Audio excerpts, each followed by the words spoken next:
Gitawag ni Ombudsman Jesus Crispin Remulla nga epicenter sa flood control ang Davao City sa panahon nga mayor pa si Vice President Sara Duterte. Gimbestigahan daw nila kung dunay bahid sa korupsyon ang mga proyekto. Mipalag niini si Davao City 1st District Congressman Paulo Duterte ug dunay hagit kang Remulla.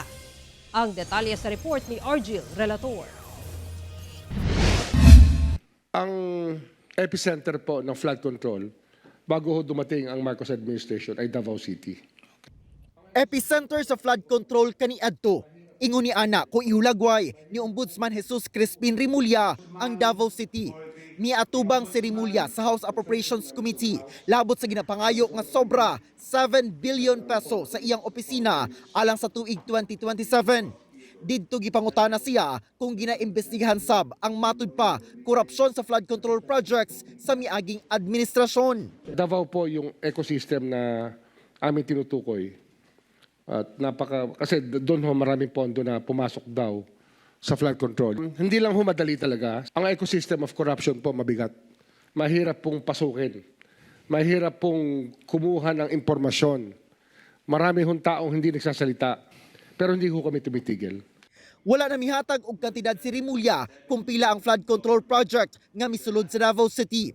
Apan gipasabot niya nga parayon pa nilang ginaimbestigahan kung aduna ba'y bahid sa korupsyon ang mga flood control project sa Davao. Flood control, because there's a big budget in the past in Davao City about flood control. That's what I know. But not corruption per se. Well, we will check out the flood control there.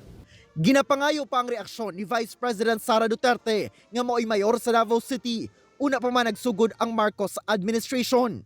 Sa gipagulang pahayag, gihagit sa igsuon ni VP Sara nga si Davao City 1st District Congressman Paulo Duterte si Remulla nga ipakita ang kompletong records nga ginatumbok ni ini nga epicenter sa flood control ang Davao City.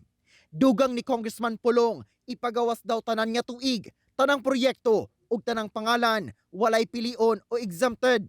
Dugang pa, dili magdali sa pagmamulong ug basin madaot lang ang kredibilidad sa ombudsman, ilabi na kay nagaimbestiga pa lamang sila. Pagsiguro ni Ombudsman Remulla, apil usab nga imbestigahan ang mga opisyal sa kasamtangang administrasyon nga giingong nalambigit sa flood control scandal. May assurance kayo na kahit involved dito ang secretaries ng kabinete ng Malacanang at kahit ang Pangulo mismo, kahit tumunod sa Pangulo ay kasama yan sa iimbestigahan nyo. Tama po ba? Po, lahat po yan ay base sa ebidensya. Wala ho tayong sisinuhin dito. Kumpiyansa ang ombudsman sa kasong ginaandam nila batok sa igagaw ni Pangulong Bongbong Marcos nga si kanhi Speaker Martin Romualdez. Bisan pa man sa pagbawi sa testimonya sa upat sa mga kanhi bodyguard ni kanhi Congressman Zaldico nga mao'y nilambigit kay Romualdez sa flood control scandal. We have other evidence pa. But we can prove that pa rin.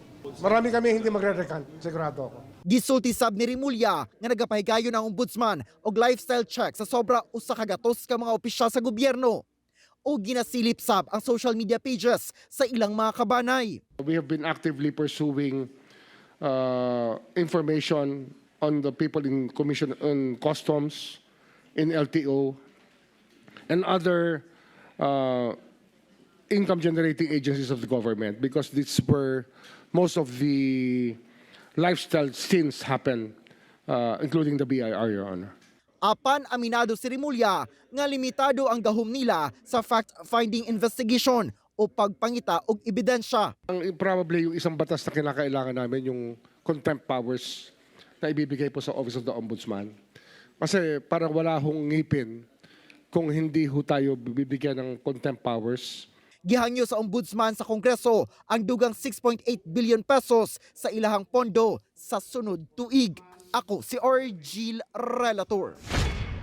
1 Mindanao.